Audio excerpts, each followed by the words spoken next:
A paz do Senhor, igreja. Deus abençoe você que está aí na sua casa. Eu louvo ao Senhor por mais um culto, mais uma oportunidade que nós temos de engrandecer, louvar o nome do Senhor. É maravilhoso a gente poder nos reunir aqui com poucos irmãos ainda com poucos irmãos, e me reunir com você que está aí na sua casa, porque você assistindo a esse culto, você está abrindo a porta da sua casa, não para mim, mas para Deus entrar através da vida de todos aqueles que estão aqui, amém?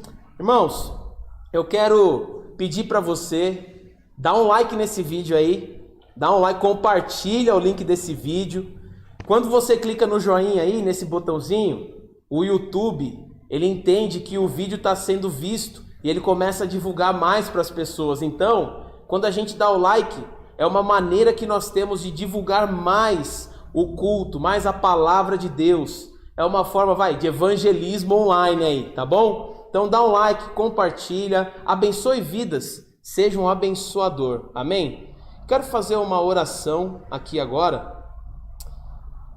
Feche os seus olhos aí na sua casa. Eu sei que você já está conectado com Deus, então não vou nem pedir para você fazer isso. Mas que você possa se curvar diante de Deus nessa noite. Senhor, em nome de Jesus, Pai, nós estamos aqui nessa noite, Deus, para te adorar, Deus. Senhor, eu, de mim mesmo, não tenho nada para oferecer para ninguém, Deus. Mas o Senhor pode fazer tremendas coisas através da vida de qualquer um, Pai. Então, em nome de Jesus, pela tua graça e misericórdia, eu peço, usa minha vida para falar, Senhor, com todos aqueles que estão aqui, com todos os que estão assistindo esse vídeo, esse culto ao vivo, Pai. Fala, Senhor, ao coração do teu povo, da tua igreja. Se tem alguém, Senhor, que ainda não se declarou cristão, que ainda não te recebeu, não foi recebido no reino de Deus, toca no coração dessa vida nessa noite. Pai, nós somos dependentes de Ti completamente. Sem o Senhor, Deus, a vida não tem graça. Então eu te peço que o Senhor toque em nossas vidas através dessa palavra, nos encoraje. Senhor, nós precisamos de Ti, nós somos dependentes de Ti, Senhor. Nos ajuda nessa caminhada árdua, Pai, nessa caminhada cheia de batalhas, mas também cheias de vitórias para aqueles que estão e permanecem na Tua presença.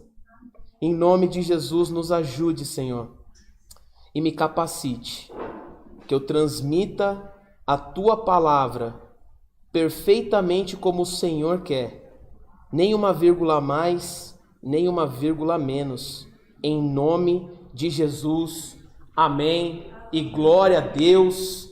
Abra comigo, por gentileza, a palavra de Deus no livro de João, Evangelho de João, capítulo 2, versículo 1.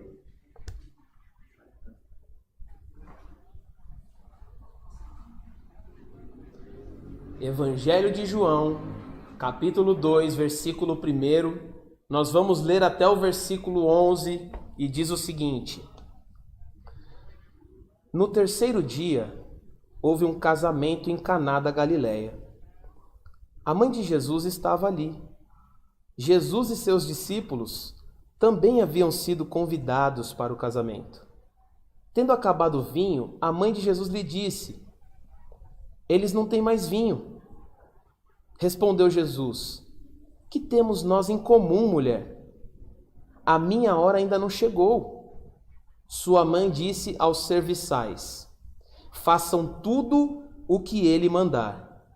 Ali perto havia 6 potes de pedra, do tipo usado pelos judeus para as purificações cerimoniais. Em cada pote cabiam entre 80 e 120 litros. Disse Jesus aos serviçais: Encham os potes com água. E os encheram até a borda. Então lhes disse: Agora levem um pouco ao encarregado da festa. Eles assim fizeram. E o encarregado da festa provou a água que fora transformada em vinho, sem saber de onde este viera, embora soubessem os serviçais que haviam tirado a água. Então chamou o noivo e disse: todos servem primeiro o melhor vinho, e depois que os convidados já beberam bastante, o vinho inferior é servido.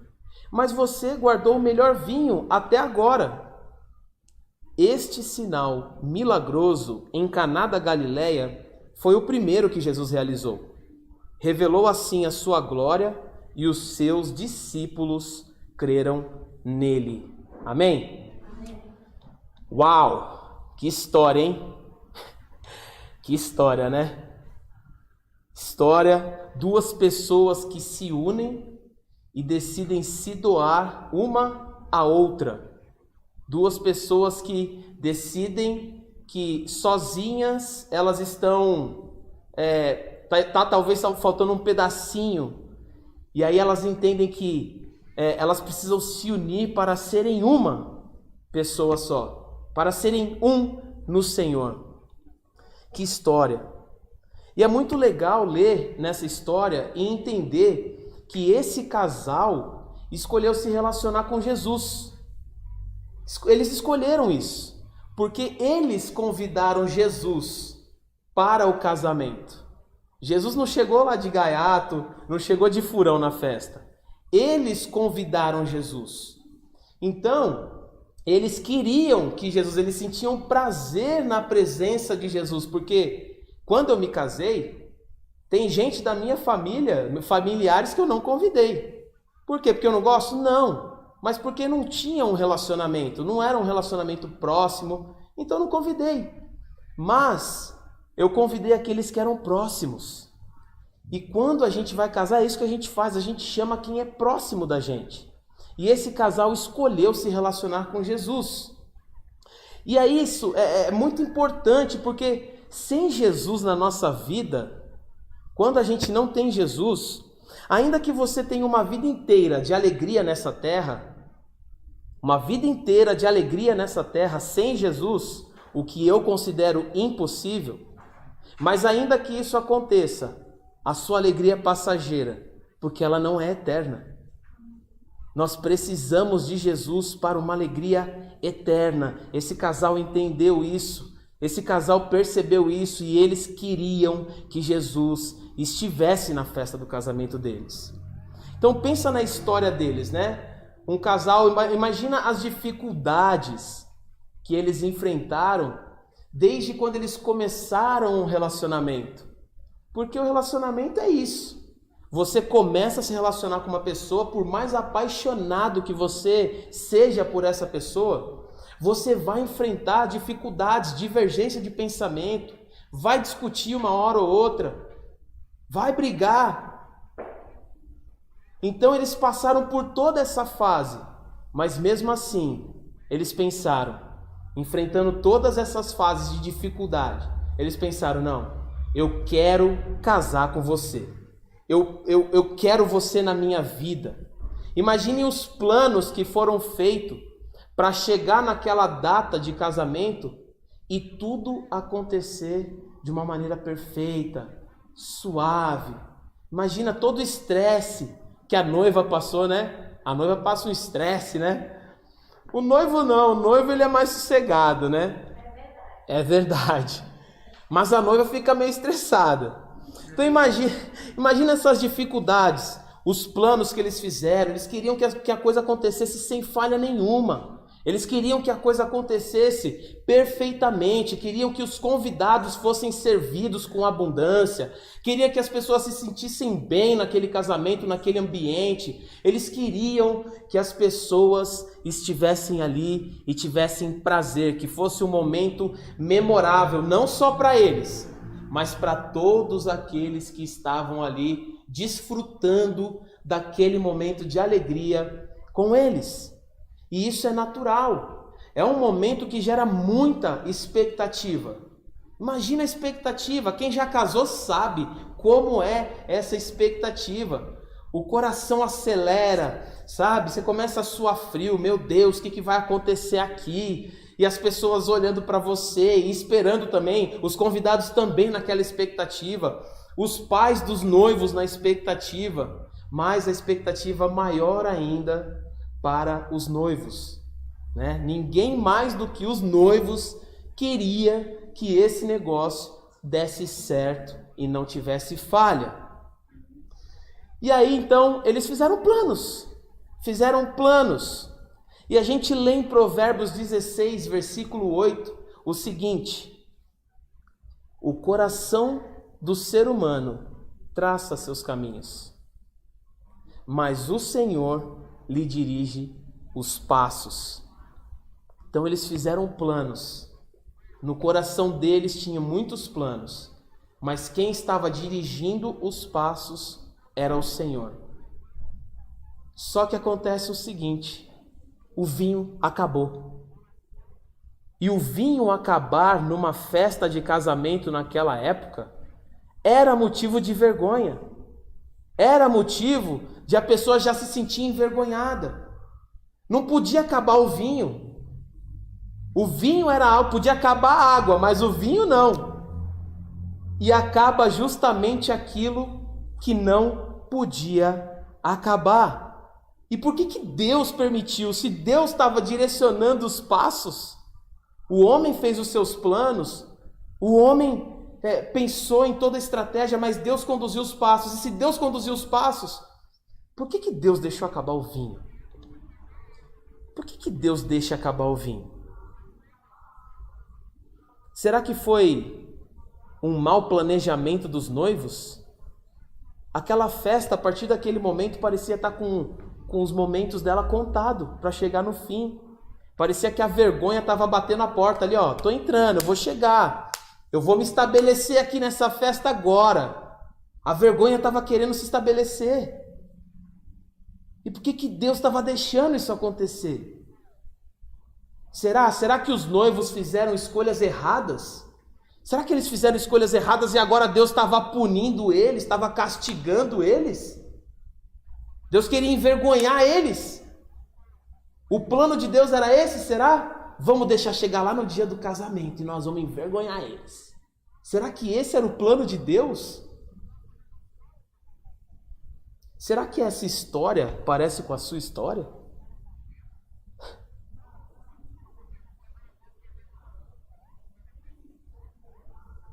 Será que parece com a sua história? Você tem uma história. Todos nós temos uma história. Deus nos deu uma história. Será? Com certeza, se eu pudesse sentar com cada um de vocês que estão aqui, cada um de vocês está aí na sua casa, e ouvir a história de vocês no detalhe, com certeza absoluta, eu ia chegar no fim, talvez até no meio da história, mas eu chegaria em um determinado momento dessa história e eu falaria: uau, que história! Que história a sua história! Porque Deus nos dá histórias. Com certeza uma história que esbarra nas dificuldades. Dificuldades que o próprio Deus coloca nas nossas vidas. Dificuldades que o próprio Deus permite nós enfrentarmos. E por que Ele permite isso? Será que é para nossa derrota? Será que é para a gente cair? Deus quer nos passar uma rasteira? Será que esse é o nosso Pai? Será que esse é o pensamento do nosso Pai? Ele quer nos derrubar? Uma história que, mesmo com dificuldades, na verdade, por conta das dificuldades, ela vem para moldar o nosso caráter e aprová-lo. Olha só o que diz em Romanos 5, versículos 3 e 4. Não só isso, mas também nos gloriamos nas tribulações, sabendo que a tribulação produz perseverança. A perseverança, um caráter aprovado, ou, em outras versões, experiência. E o caráter aprovado, ou experiência, produz o quê? Esperança. Irmãos, olha isso. A raiz de tudo, da nossa base, de nós sermos fortalecidos no Senhor, de nós perseverarmos, de nós termos um caráter aprovado, e de nós termos esperança vem da tribulação. Se você é um cristão que quando a tribulação chega na sua vida, você corre, meu irmão, minha irmã, você não vai amadurecer desse jeito, porque Deus quer que você amadureça. Por isso que Deus permite que nós enfrentemos momentos difíceis na nossa vida. Não é para nos derrubar, não é para nossa derrota, mas é para que eu e você sejamos perseverantes. Como eu vou dizer que eu sou perseverante se eu nunca passei uma tribulação? Ou se quando a tribulação chega na minha vida, eu corro dela? Não corra da tribulação. Também não corra para a tribulação, né? Deixa ela chegar. Quando ela chegar, você atropela ela com a sua perseverança. Atropele a tribulação com a sua perseverança. Não saia dos caminhos do Senhor. Permaneça firme na presença de Deus no meio da sua tribulação. Talvez você esteja como os discípulos que remavam e o mar não permitia com que eles chegassem no porto seguro. E quando a Bíblia diz que eles não conseguiam mais remar, eles já tinham cansado, já estavam desistindo de remar, vem Jesus andando sobre as águas. Aguarde no Senhor, seja perseverante. Talvez você esteja perdendo as suas forças, então se prepara para Jesus vir andando sobre as águas na tua vida. Tenha esperança. Quantos planos você já fez? Aqueles noivos, esses noivos aqui, fizeram muitos planos com certeza. E quantos planos você já fez? Quantos anos da sua vida, talvez, você já investiu fazendo planos? E esses planos parece que não dão certo. Você começa a caminhar na presença do Senhor, de repente está prosperando, as coisas começam a acontecer do jeito que você planejou e você está lá voando baixo. De repente, brum, dá uma reviravolta na sua vida. Meu Deus, o que aconteceu com os meus planos? Calma, permaneça firme e continue a caminhada, porque você fez planos e Deus quer que você faça planos. Mas quem vai conduzir os passos é Ele. Quem vai conduzir os passos é o nosso Deus. Então continue fazendo planos, não desista de fazer planos. Deus quer que eu e você tenhamos muitos planos, planos que estão alinhados ao coração dEle. Mas quem vai conduzir os passos? É o papai.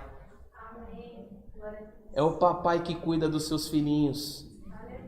E ele vai conduzir para o melhor, porque a vontade de Deus ela é boa, ela é perfeita e ela é agradável. E não é que é boa, perfeita e agradável que nós vamos viver na bonança o tempo todo. Não, ela é boa, perfeita e agradável no sentido de que Deus vai nos dar maturidade cristã, que Deus vai nos levar a um patamar espiritual diferenciado, que Deus vai nos levar a uma intimidade mais profunda com Ele, que Deus vai nos levar a um nível de intimidade que nós ainda não conhecemos. Voltando na história dos discípulos remando e Jesus andando sobre as águas. Quando eles viram Jesus, eles nem reconheceram Jesus. Sabe por quê? Porque Jesus ainda não tinha se revelado a eles com aquele poder. Você acha que Deus revelou todo o poder dele na sua vida? Tem muito mais. Tem muito mais para Deus revelar na nossa vida, irmãos.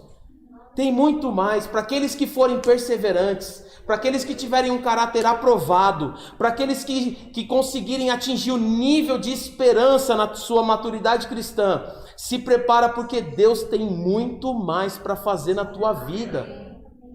Muito mais. É infinitamente mais.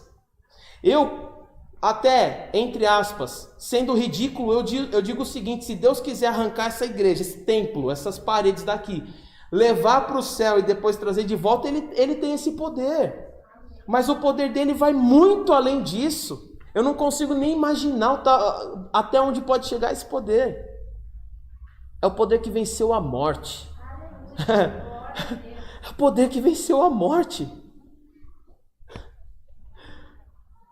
E aí tudo que caminhava bem, mesmo com as dificuldades, você continuava seguindo no caminho.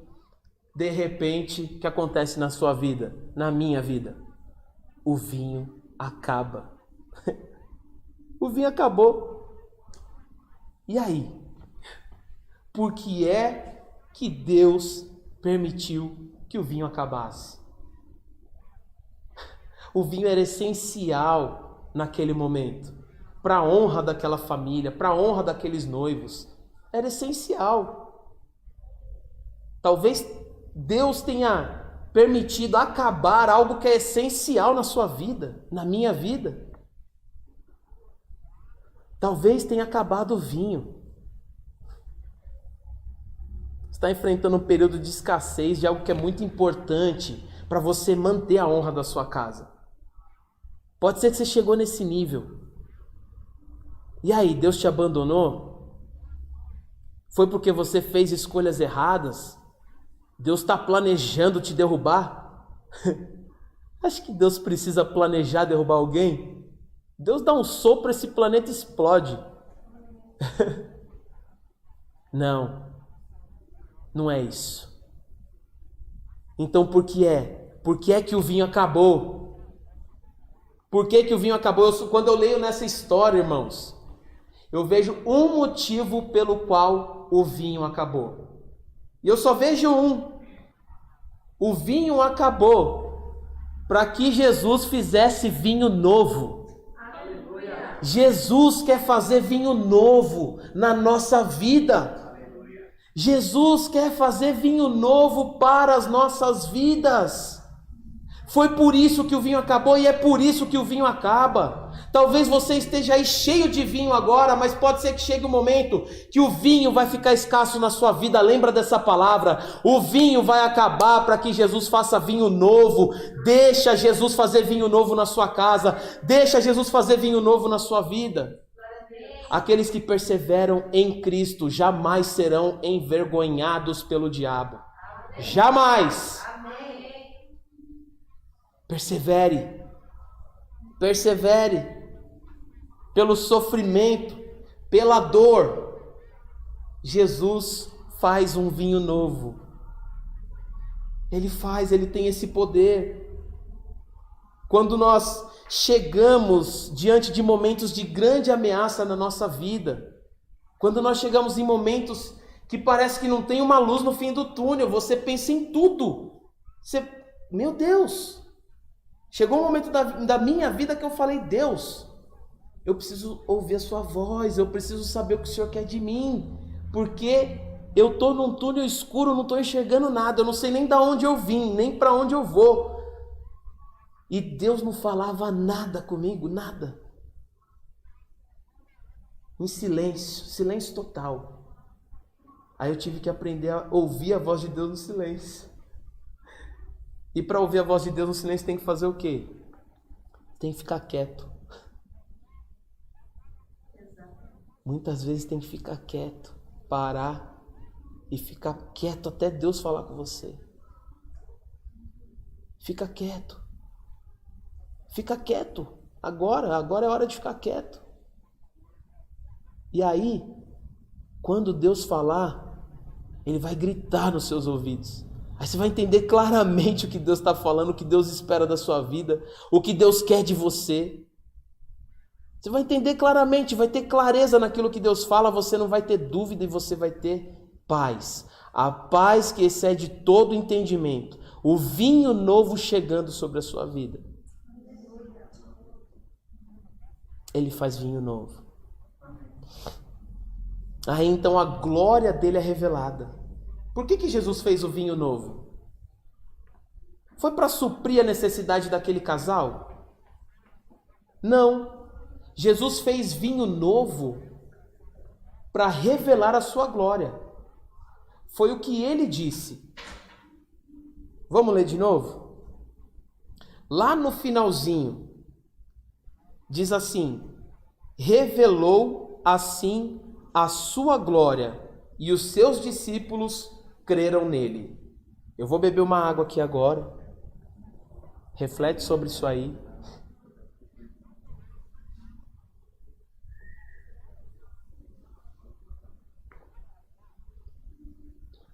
A telinha tá escura aí, irmãos, mas vai ficar clara já já. Fique em paz.